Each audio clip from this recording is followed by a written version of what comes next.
কেবল ওরিয়েন্টালিস্টদের বইয়ের উপর নির্ভর না করে ইসলামের মূল লেখকদের উপর নির্ভর করার আহ্বান জানিয়েছেন ধর্ম উপদেষ্টা ডক্টর আ.ফ.ম. খালিদ হোসেন। পাশাপাশি ইসলামের স্কলার ও শিক্ষকদের অন্যান্য ধর্মগ্রন্থ অধ্যয়নে বিশেষ গুরুত্ব দেন তিনি।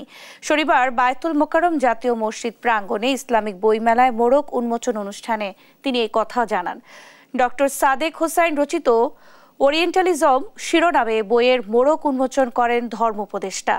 এই সময় ইসলামিক স্কলার ও আলেমদের প্রচুর পড়াশোনা ও জ্ঞান অন্বেষণের পরামর্শ দেন তিনি। অনেক আরব লেখকদের বই প্রাজ্ঞ অনুবাদকদের মাধ্যমে মেলায় এসেছে বলেও জানান উপদেষ্টা।